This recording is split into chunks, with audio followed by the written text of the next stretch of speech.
Praise the lord. దేవునికి స్తోత్రం.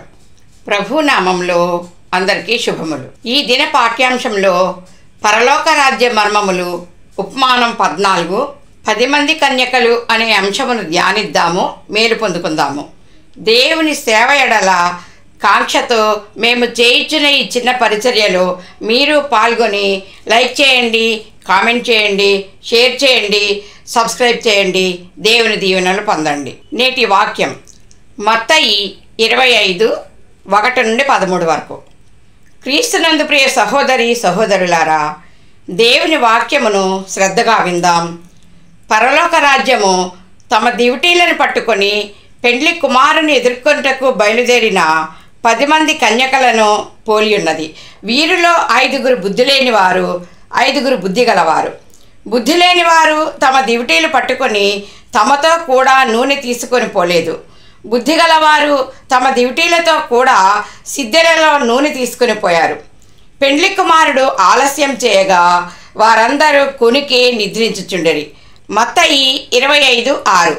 అర్ధరాత్రి వేళ ఇదిగో పెండ్లి కుమారుడు, అతనిని ఎదుర్కొన రండి అను కేక వినబడెను.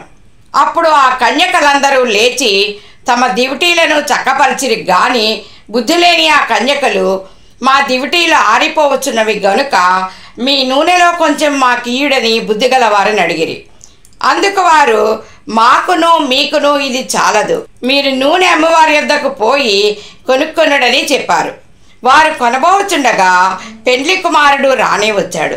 అప్పుడు సిద్ధపడి ఉన్న బుద్ధిగల కన్యకలందరూ ఆయనతో పెండ్లి విందుకు లోపలకు వెళ్ళారు. మత్తయి 25:11-13 వరకు. అంతట తలుపు వేయబడెను. ఆ తరువాత తక్కిన కన్యకలు వచ్చి, అయ్యా అయ్యా మాకు తలుపు తీయమని అడగగా, అతడు మేము నెరుగనని మీతో నిశ్చయముగా చెప్పుచున్నానెను. ఆ దినమైనను గడియ అయినను మీకు తెలియదు గనుక మెళుకువగా ఉండుడి. ఈ ఉపమానము ముందు యేసుక్రీస్తు ఒలీవల కొండ మీద ఉన్నప్పుడు ఆయన శిష్యులు ఆయన యొద్దకు వచ్చి, నీ రాకడకును యుగ సమాప్తికిని సూచనలను తెలియచెప్పమనగా, యేసు వారికి బోధించుచు, మెరుపు తూర్పున పుట్టి పడమటి వరకు ఎలాగూ కనబడునో అలాగే మనుష్య కుమారుని రాకడయు ఉండును అని చెప్పాను. మత్తయి 24:36-42-44. అయితే ఆ దినమును గూర్చియు ఆ గడియను గూర్చియు తండ్రి మాత్రమే ఎరుగును గాని ఏ మనుషుడైనను పరలోకమందలి దూతలైనను కుమారుడైనను ఎరుగరు. కావున ఏ దినమున మీ ప్రభువు వచ్చునో మీకు తెలియదు గనుక మెళుకువగా ఉండుడి. మీరనుకొనని గడియలో మనుష్య కుమారుడు వచ్చును గనుకనే మీరును సిద్ధముగా ఉండుడి అని దేవుని రాకడ గూర్చి చెప్పి, పరలోక రాజ్యము తమ దివిటీలు పట్టుకొని పెండ్లి కుమారుని ఎదుర్కొంటకు బయలుదేరిన 10 మంది కన్యకలను పోలి ఉన్నదని ఈ ఉపమానమును చెప్పెను. 10 మంది కన్యకలు పెండ్లి కుమారుడైన యేసుక్రీస్తు రెండవ రాకడను సంధించడానికి దీపాల వెలుగులో తమను తాము ప్రత్యక్షపరుచుకుంటూ ఆ ప్రదేశమునకు వెళ్ళారు. వారంతా అత్యాసక్తితో మెళుకువ కలిగి నిరీక్షణతో ఎదురు చూస్తున్నారు. వారి జీవితకాలం అంతా దేని కొరకైతే తమను తాము త్యజించుకొని ఓపికతో కనిపెట్టుచున్నారో ఆ సమయము ఆసన్నమవుతున్నదని వారు ఉపవాసముతో తమను తాము సిద్ధపరచుకుంటూ పాటలతోనూ వాక్యముతోనూ ప్రార్థనతోనూ హెచ్చరిక చేసుకుంటూ ఉన్నారు. పెండ్లి కుమారుడు ఆలస్యము చేయగా వారందరూ నిద్రపోయారు. అర్ధరాత్రి పెండ్లి కుమారుడు వస్తున్నాడు, అతను ఎదుర్కొంటకు రండి అని ప్రకటన చేయగా కన్యలందరూ లేచి తమ దివిటీలను చక్కపరుచుకున్నారు. అయితే బుద్ధి లేని ఆ 5 కన్యకల దివిటీలు నూనె లేక కొడిగట్టి మందమై ఆరిపోవచ్చున్నవి. పెండ్లి కుమారుడు ఆసనమయ్యే సమయము సమీపించినది, మా దివిటీలు ఆరిపోతే ఎలా అనే వేదనతో కలవరపడి నిట్టూర్పు చెందుతూ, మీ నూనెలో కొంచెం మాకీయుడని బుద్ధిగల వారిని అడిగారు. వారు దేవుని జ్ఞానముతో సిద్ధపాటు కలిగి దేవుని నడిపింపు ప్రకారం ఆయన చిత్తములో నడుస్తున్నారు. వారి వద్ద ఉన్న నూనె విరికిస్తే ఇరువురకు నూనె చాలక వారందరి దీపాలు ఆరిపోయే పరిస్థితి ఏర్పడవచ్చు. బుద్ధిగల కన్యకలు జ్ఞానముతో మీరు అమ్మేవారి వద్దకు వెళ్ళి కొనుక్కోండి అని అన్నారు. ఇది సాధారణ అర్థము. నూనె పరిశుద్ధాత్మకు గుర్తు. వారి హృదయాలు అనే దివిటీలను కృపతోనూ నూనె అనే పరిశుద్ధాత్మతోనూ నింపుకోవాలి. ఎవరు సంపాదించుకున్న కృప వారికే, ఎవరు పొందుకున్న రక్షణ వారికే. భార్య రక్షణను భర్తకు కొంత ఇచ్చుటకు, రక్షణ పంచుకొనుటకు, మార్చుకొనుటకు మన జ్ఞానం బలం వలన సంపాదించుకున్న డబ్బు వంటిది కాదు. కీర్తన 87వ అధ్యాయం 7వ వచనం. పాటలు పాడుచు వాద్యములు వాయించుచు మా ఊటలన్నయూ నీయందే ఉన్నవని వారందరూ. ఎవరి మట్టుకు వారు దేవుని నుండి సంపాదించుకోవాలి, రక్షణ యెహోవాది అని వాక్యం. బుద్ధి లేని కన్యకలు ఏడ్పు రోదన కలవరంతో పరుగు పరుగున పోయి వారు కొనబోచుండగా పెండ్లి కుమారుడు రానే వచ్చాడు. సిద్ధంగా ఉన్న కన్యకలు దేవుని సంధించి అతనితో కలిసి పెండ్లి విందుకు లోనికి వెళ్ళారు. అంతట తలుపు వేయబడెను. అంతలో బుద్ధి లేని కన్యకలు వచ్చి, అయ్యా అయ్యా మాకు తలుపు తీయమని అడగగా అతడు మిమ్మల్ని నేను ఎరుగనని చెప్పాడు. 10 మంది కన్యకలు సంఘములో కలిసి సాగుచున్నారు, కలిసి సిద్ధపడ్డారు, కలిసి ప్రయాణించారు, కలిసి కనిపెడుచున్నారు. పాటలతో, ప్రార్థనలో, ఉపవాసంతో వేచి చూచారు. కానీ దేవుని పరిశుద్ధాత్మ పూర్ణతతో, రక్షణ కవచంతో బుద్ధిగల 5 కన్యకలు మాత్రమే నిండుకొని ఉన్నారు. వారు పూర్ణ విశ్వాసంతో ఎదురు చూచారు, పెండ్లి కుమారుని సంధించారు. 5 బుద్ధి లేని కన్యకలు దేవుని పరిశుద్ధాత్మను పొందుకోలేదు కాబట్టి దేవుని ఆత్మజ్ఞానంతో నడుచుకోలేదు. వీరు సమయానుకూలుగా నిర్లక్ష్య ధోరణిలో ఉన్నారు.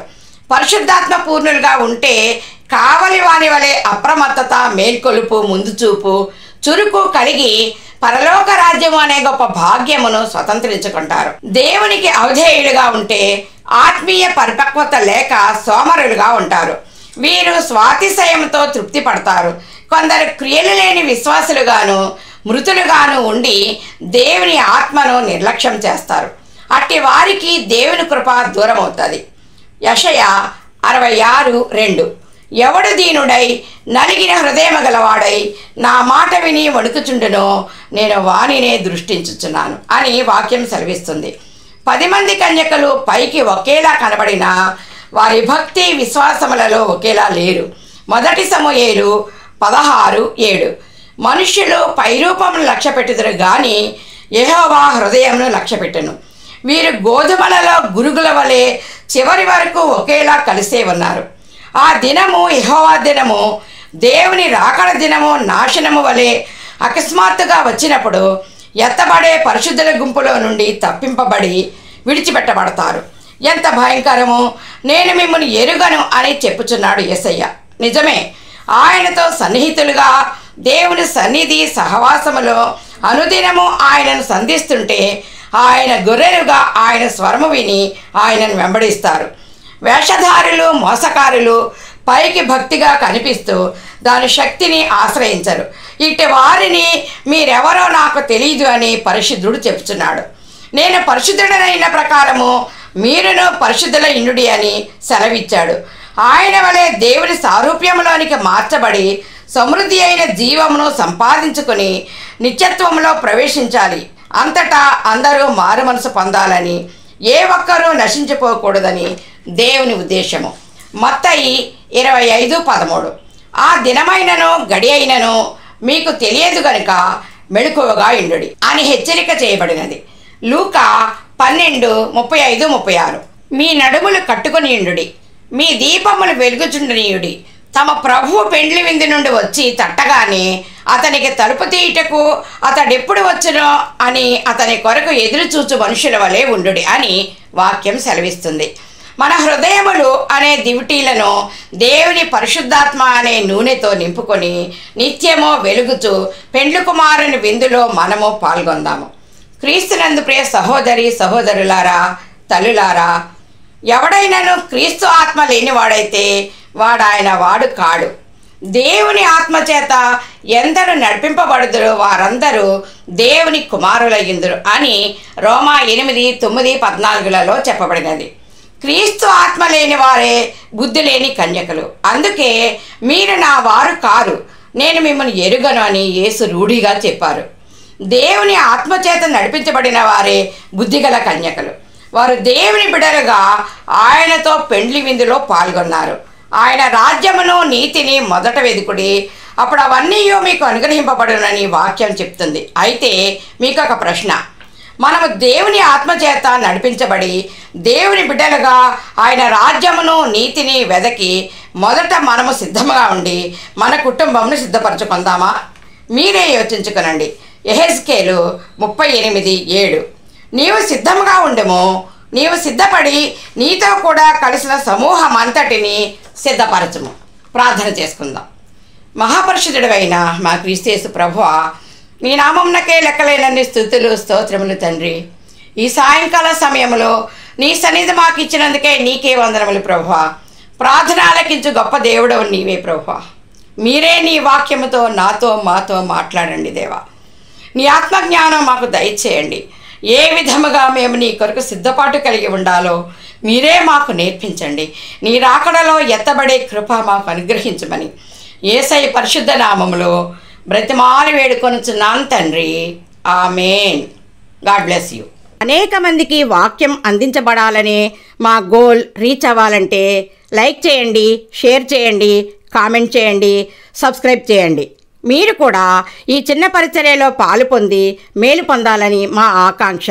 మేలు పొందుకున్న ప్రతి ఒక్కరూ ప్రార్థన సహాయం కొరకు మాకు తెలియచేయండి. మా ఫోన్ నెంబర్ 8639839464.